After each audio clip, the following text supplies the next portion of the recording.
क्या हाल है दोस्तों, सब लोग आप मज़े में। आज एक स्टॉक लेके आया हूँ जो कि न्यूली लिस्टेड कंपनी है।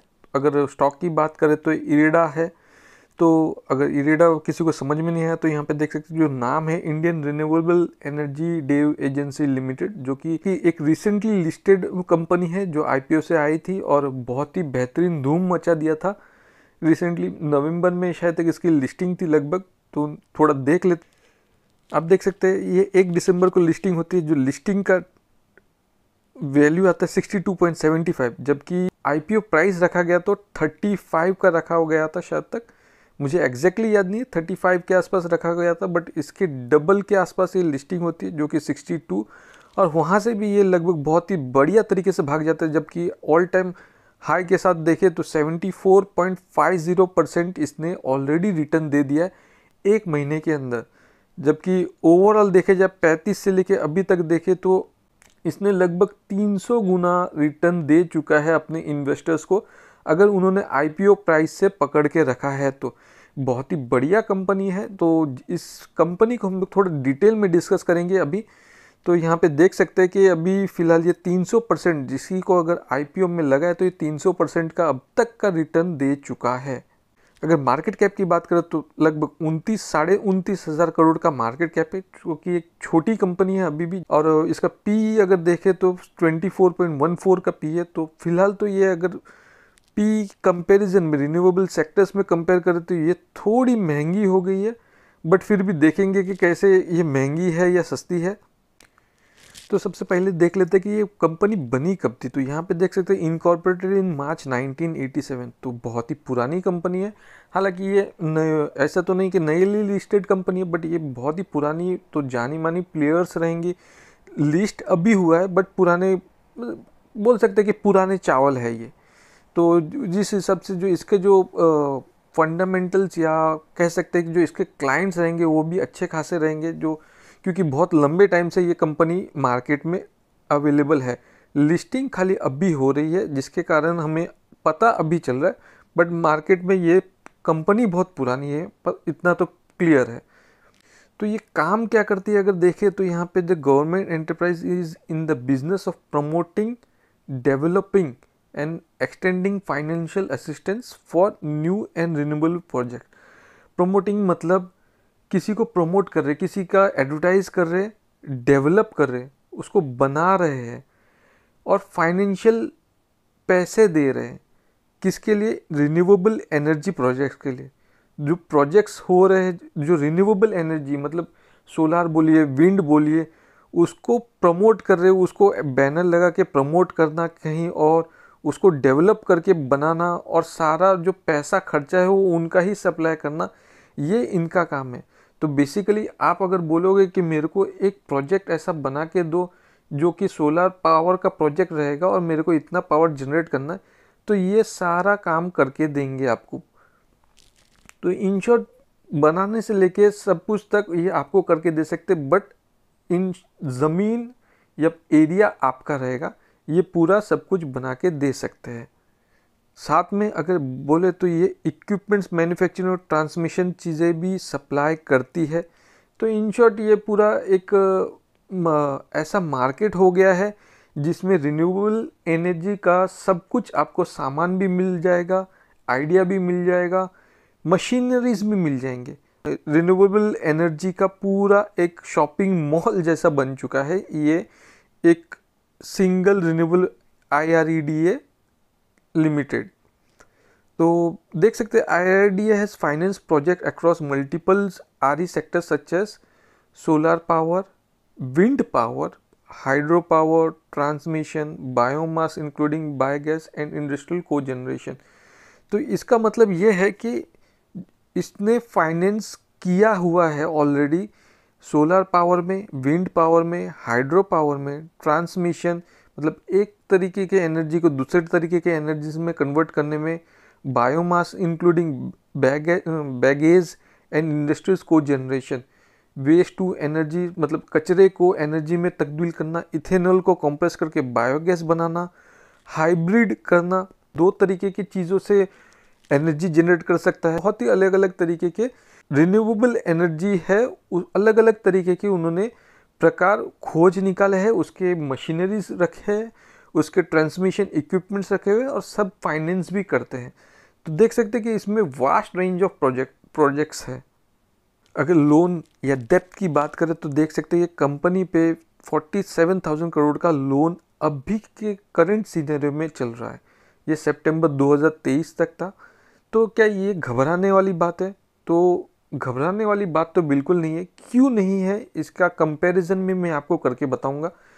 और it has demonstrated a strong growth of 30% CAGR। तो अभी तक ये 2021 से लेकर 2023 तक 30% CAGR से रिटर्न दे चुका है। तो एक बहुत ही बड़ी बात है कि एक रिन्यूएबल एनर्जी सेक्टर के लिए जो 30% CAGR के हिसाब से रिटर्न दे रहा है। अगर लोन की बात करें, ये तो लोन 47,000 करोड़ का लोन इन्होंने लिया हुआ है।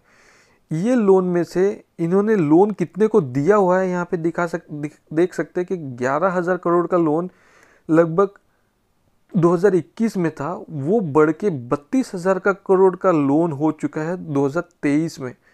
तो मान सकते हैं जो ये 47,000 करोड़ का लोन इन्होंने लिया था, उसमें से 32,000 करोड़ का लोन इन्होंने दूसरों को दिया है जो रिन्यूएबल एनर्जी प्रोड्यूस कर सके। तो एक बेहतरीन कंपनी है जो कि एक जो अमाउंट ले रही है उसमें से 70 to 80% लोन वो यूज़ कर रही है दूसरों खुद का इनकम जनरेट करने में। तो एक बहुत बड़ी बात है। अगर IRD के जोग्राफिकल देखें तो यहाँ पे इसके जो क्लाइंट्स है वो 23 स्टेट्स में इसके क्लाइंट्स है और साथ में 5 इंडियन टेरिटरीज में सितंबर 2023 तक।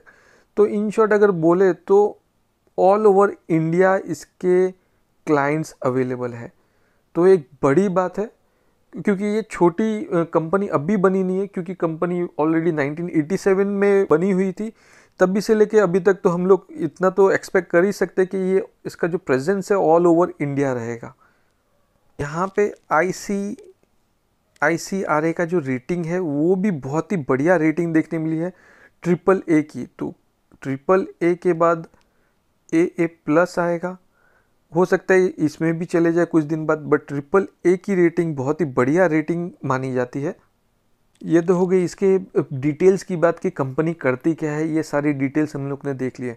बट अगर पुराने जो डिटेल्स थोड़े बहुत देखे तो अगर सेल्स की बात करें तो लास्ट 3 साल में 14% CAGR से सेल्स बढ़े हैं। अगर कंपाउंड प्रॉफिट ग्रोथ को देखें तो लास्ट 3 साल में 59% CAGR से प्रॉफिट बढ़ा है। तो बेहतरीन नंबर्स दिखाई दे रहे हैं अभी तक तो। हालांकि प्रमोटर्स की बात करें तो प्रमोटर्स के पास 75% का स्टेक है। FII ने तुरंत एंट्री ले ली थी जैसे ये लिस्टिंग हुआ था, यहाँ पे देख सकते 3.95 है। DII ने भी बहुत ही बढ़िया बाइंग करते हुए दिखाई 8.21, और पब्लिक के पास से हमेशा की तरफ बहुत ही कम 12.85% है। तो अगर रिन्यूएबल सेक्टर्स की बात करें तो यहाँ पे देख सकते हैं जो टॉप में है मार्केट कैप के हिसाब से 1,27,000 करोड़ का मार्केट कैप है। टॉप में IRFC है। हम चौथे नंबर पे देख सकते हैं इंडियन रिन्यूएबल्स है जो कि 29,000 करोड़ का मार्केट कैप है। तो ये बहुत ही चौथे नंबर पे बहुत ही कम है, 29,000 मतलब लगभग 5 गुना ये नीचे है। भले ये 5 गुना नीचे है तो यहाँ पे देख सकते हैं ये जो प्रॉफिट है, ये प्रॉफिट का लाइन है, यहाँ पे देख सकते हैं प्रॉफिट, और ये सेल्स का लाइन है, ये सेल्स है। ये ध्यान में रखिए, लास्ट 3 साल का हम डेटा देखेंगे। ये सेल्स इसका 13.73% से बढ़ रहा है, और जबकि इसका जो प्रॉफिट है वो 59% से बढ़ रहा है। छोटी कंपनी ऑपरेटिंग मार्जिन ज़्यादा रख रही है ताकि इसका प्रॉफिट ज़्यादा बढ़ रहा है, बट सेल्स में इतनी बढ़ोतरी नहीं है compare to IRFC। IRFC market की लीडर है, मार्केट कैप में भी और सेल्स में भी, बट सेकंड मार्केट की लीडर अगर सेल्स के हिसाब से देखें तो इंडियन रिन्यूएबल्स आ रहा है 13.73 के हिसाब से। तो IRFC को देख लेते ज़रा एक मिनट। IRFC का मार्केट कैप 1,27,000 करोड़ का मार्केट कैप है, देख सकते हैं यहाँ पे। और डेप्थ देखिए 4 लाख करोड़ का डेप्थ दिखा रहा है यहाँ पे। तो लगभग 4 टाइम्स हो गया है इसके पास डेप्थ।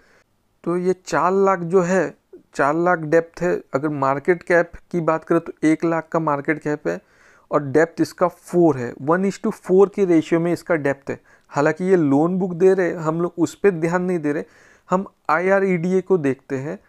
IREDA के हिसाब से उसका जो मार्केट कैप है वो 30,000 करोड़ के आसपास का है, जिसमें से 40,000 करोड़ का उसका लोन बुक डेप्थ है। तो यहाँ पे देख सकते 3:4 का है। तो 3:4 भी एक बेटर नंबर है IRFC के कंपैरिजन में। तो IREDA एक मस्ट चॉइस हो जाती है IRFC के कंपैरिजन में, जिसका मार्केट कैप कम है और अच्छा खासा जो प्रॉफिट ग्रोथ वो दिखा रहा है। इंडियन रिन्यूएबल्स को 30,000 करोड़ का मार्केट कैप है, अगर इसको 1,27,000 तो इसको 4x होना पड़ेगा। अगर 4x ये होता है तो आपका स्टॉक प्राइस भी 4x हो जाएगा इनडायरेक्टली। तो जिसके कारण सोच सकते हैं कि ये सेम चीज़ इसको होने के लिए कितना गुना ये बढ़ेगा, तो आपका स्टॉक प्राइस भी बढ़ेगा और आपका जो वेल्थ है उस हिसाब से बढ़ेगी। जबकि प्रॉफिट रेशियो इसका बहुत ही बेहतरीन देखने मिला है हमें। ये तो कंपनी की बात हम लोग ने कर ली। अभी चलते हैं हम लोग ये इसके मैनेजमेंट की तरफ। सॉरी, ये वीडियो थोड़ा लेंदी हो रहा है, बट हमें अगर इन्वेस्ट करना है, एक लॉन्ग टर्म इन्वेस्टमेंट बनाए रखना है, तो हमें सारे पॉइंट्स को ध्यान में रखते हुए देखना पड़ेगा। ये IRD के वेबसाइट पे हम लोग हैं, जहाँ पे देख सकते हैं जो इनका लोन बुक है वो 23% विंड एनर्जी को दिया गया है। विंड एनर्जी मान सकते हैं जो सुजलोन एनर्जी है, उनको अगर लोन चाहिए तो यहाँ से ले सकते हैं, या बैंक से ले सकते हैं, या इनसे ले सकते हैं। अगर इनसे लेते हैं तो इनके पास से इक्विपमेंट्स भी अवेलेबल हो सकते हैं, आइडियाज़ अवेलेबल हो सकते हैं, साथ में प्रोडक्शन अवेलेबल हो सकता है। सोलर एनर्जी अगर बोले तो एक जो कंपनी मेरे को याद आती है वो KPI ग्रीन एनर्जी। सेम तरीके से small hydro energy, short term loans, others, biomass कोजेन और लोन फैसिलिटी, स्टेट फैसिलिटीज़, ये सारे अलग अलग दिखाए हैं, जहाँ पे इनका जो लोन है वो डाइवर्सिफाइड है। अगर ये मीटिंग की बात करें तो यहाँ पे देख सकते हैं कि जो मीटिंग हुआ था, sir Pradeep Kumar Das, chairman and managing director of IREDA, reiterated the company's commitment to leading the charge of transforming new and emerging renewable energy technologies into financial viable ventures। तो यहाँ पे वो बोल रहे हैं कि जो अगर रिन्यूएबल एनर्जी टेक्नोलॉजी इसमें किसी को लोन ज़रूरत पड़ेगा तो हम उसमें सबसे आगे, सबसे ऊपर आना चाहते हैं। ये एक बड़ा स्टेटमेंट है एक कंपनी के मैनेजमेंट की तरफ से, जो कि एक पॉजिटिविटी झलकती है, जिसके कारण डेफिनेटली इसके जो लॉन्ग टर्म है उसमें पॉजिटिविटी आएगी, साथ में जो नीचे काम कर रहे हैं उनमें भी पॉजिटिव आएगी, कि उनमें भी एक जोश आएगा कि we want to be number 1। तो जिस हिसाब से दिख रहा है कि एक पॉजिटिविटी है इनके पूरे कंपनी में। अगर प्रदीप कुमार दास की बात करें तो हम देख सकते हैं ये MD है IRED के, जहाँ पे ये ऑलरेडी बहुत सालों से काम कर चुके हैं। यहाँ पे IREDA ज्वाइन करने से पहले IREDA इन्होंने 6 मई 2020 को ज्वाइन किया था। उसके बाद से देख सकते हैं हमारे पास जो डेटा है, हमने जो देखा डेटा 2022 से लेके 2023 का डेटा ज़्यादातर अवेलेबल है। तो इन्होंने जो ज्वाइन किया था 2020 में ज्वाइन किया था, उसके बाद से इन्होंने बहुत ही बढ़िया इम्प्रूवमेंट दिखाया ये कंपनी में, जिसके कारण जो ग्रोथ है बहुत ही मल्टीफोल्ड हो गया है इसमें, ये कंपनी के ग्रोथ में। यहाँ पे देख सकते हैं ये इसके पहले कहाँ काम करते थे, तो यहाँ पे देख सकते हैं इंडियन टूरिज्म डेवलपमेंट कॉरपोरेशन में काम करते थे as a director, finance director और चीफ फाइनेंस ऑफिसर थे। और उसके भी पहले अगर बात करें तो ये भेल पे काम कर चुके हैं। यहाँ पे देख सकते हैं while working with REC Bharat heavy electrical limited, nuclear power corporation में काम करें, Bharat heavy plates and vessel पे काम कर चुके हैं और कुसुम प्रोडक्ट्स में काम कर चुके हैं। ये सारे जगह पे ये ऑलरेडी काम कर चुके हैं। तो हम मान सकते हैं, हम लोग ये देख के पता चलता है कि ये एक बहुत ही काबिल डायरेक्टर रह चुके हैं, काबिल एम्प्लॉय रह चुके हैं, बहुत ही बढ़िया टीम लीड कर चुके हैं, जहाँ पे बड़ी बड़ी दिग्गज कंपनियों में ये काम कर चुके थे। तो ये एक पॉजिटिव न्यूज़ है कि एक तो इनका इरादा जो है, जो IREDA को टॉप पे लेके जाने का है, ऊपर से ये बहुत ही बढ़िया तरीके से काम कर चुके हैं और साथ में ये प्रूव भी कर चुके हैं 2022 से लेके 23 तक कि ये कंपनी को कहाँ लेके जा रहे हैं। तो ये दोनों ही तरीके से एक पॉजिटिव साइन है कि ये कंपनी को बहुत आगे तक लेके जा सकते हैं और लेके जा भी रहे हैं।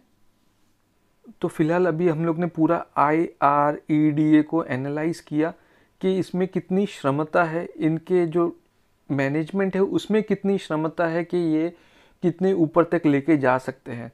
तो इन शॉर्ट हम लोग ने देखा कि बहुत ही बेहतरीन मैनेजमेंट टीम है, मैनेजमेंट का अप्रोच अच्छा है और मैनेजमेंट की जो प्रॉफिट जो ग्रोथ दिखी है वो बेटर है। प्रॉफिट में 59% CAGR से इम्प्रूवमेंट दिख रहा है। तो बहुत ही बेहतरीन सब चीज़ ऑनलाइन दिख रहा है फ़िलहाल के लिए।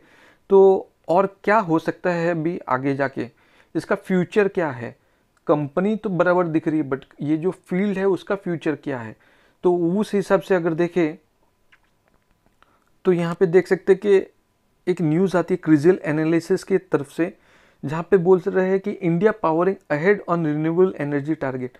तो इंडिया जो रिन्यूएबल एनर्जी का जो टारगेट रीच है उसके भी आगे चल रहा है, जहाँ पे जो इन generation term this would means a 46% penetration of renewable fuels. तो यहाँ पे बोल रहे कि एक सर्टेन टाइम लिमिट तक, जो कि मैंने पढ़ा है ये न्यूज़, 2032 तक अगर टोटल एनर्जी की बात करें तो 46% जो एनर्जी आएगी वो रिन्यूएबल एनर्जी से आएगी। तो एक बड़ी बात हो गई है, क्योंकि अभी जो सेक्टर है अभी भी ये छोटा सेक्टर है, जस्ट अभी लॉन्च हुआ है, अभी भी बहुत आगे जाना बाकी है। जहाँ पे ये कंपनी का जो मार्केट शेयर है सिर्फ 30,000 करोड़ का मार्केट शेयर है। हमने देखा कि IRFC 1,27,000, तो इसको अभी तक बहुत ही आगे जाना है अगर इस हिसाब से ये काम करती रही तो। यहाँ पे देख सकते हैं by 2032 over half of India's power generation is expected to be from renewable source and the country is firmly on course to achieve its RE target according to CRISIL MIA माया रिसर्च। तो यहाँ पे वही सेम चीज़ जो मैंने आपको क्लियरली बताई, वही 2032 तक 46% ऑफ एनर्जी जो आएगी इंडिया की वो रिन्यूएबल एनर्जी या RE एनर्जी से आएगी। तो ये क्लियर कट है कि एक इंडिया एक बहुत ही आगे जा रहा है RE एनर्जी के कंपैरिजन में।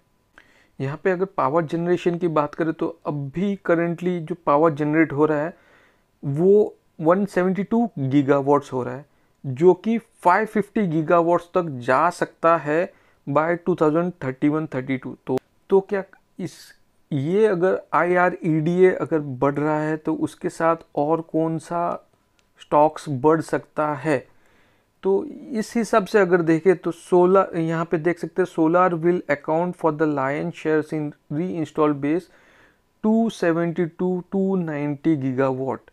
तो जो टोटल 550 गीगावाट्स जनरेट होगा 2032 तक, उसमें से सोलर एनर्जी से 270 से 290 गीगावाट इसमें से ही जनरेट होगा। तो ये बहुत ही बड़ी बात है। तो मतलब 46% जो रिन्यूएबल एनर्जी है उसमें से 50% जो तुम समझ सकते हैं 23% सोलार एनर्जी से आएगा।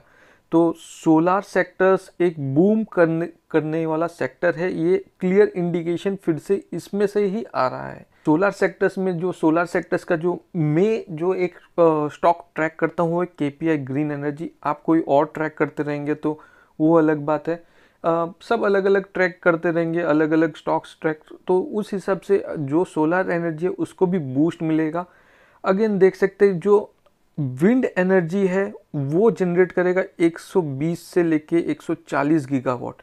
तो ये भी एक बड़ी बात है। जो 550 में से अगर 140 का पकड़े तो लगभग 20% के आसपास, जो 46 में से जो लगभग 10% जो है ये विंड एनर्जी से आएगा। तो विंड एनर्जी में जो एक स्टॉक मेरे ध्यान में आता है वो है सुज़लोन। तो सुज़लोन एनर्जी अभी तक तो बहुत ही अच्छा काम कर रहा है, तो अभी भी उसमें बहुत ही बढ़िया ग्रोथ देखनी बाकी है हमें। तो ये सारे एनर्जी, विंड, सोलार और साथ में हाइड्रो पावर, सारे पावर सेक्टर्स आएंगे जिसको इन द एंड में प्रॉफिट होगा। की रिपोर्ट, ये क्रिजिल की रिपोर्ट है जिसके से हमें पता चलता है कि ये रिन्यूएबल एनर्जी या RE एनर्जी, तो RE एनर्जी को अभी भी बहुत ही बढ़िया ग्रोथ मिल सकती है 2032 तक। तो जिस हिसाब से अगर IREDA को आप लेते हैं तो ये अभी भी एक मस्ट बाय बन जाता है और अच्छा खासा ग्रीन एनर्जी में इन्वेस्ट डेफिनेटली आपके पोर्टफोलियो में कोई एक ग्रीन एनर्जी का स्टॉक होना चाहिए, क्योंकि जो सेक्टर है अभी भी ह्यूज है। अभी भी हम लोग जो पावर जनरेट कर रहे हैं वो मेगा वॉट्स में कर रहे हैं, ये जो बात हो रही है वो गीगा वॉट्स की हो रही है। तो डेफिनेटली गीगा वॉट्स तक पहुंचने में अभी भी बहुत टाइम है। तो जिस स्पीड से जा रहे हो वो स्पीड्स भी अच्छी है, तो अभी भी हमारे पास बहुत ही बढ़िया मौका है RE सेक्टर्स में या रिन्यूएबल एनर्जी सेक्टर्स में इन्वेस्ट करने का। तो आप आपका चॉइस कर लीजिए और उसको स्टडी कीजिए और उस हिसाब से आप इन्वेस्ट कर दीजिए। फिलहाल इस वीडियो में इतना ही। Thank you.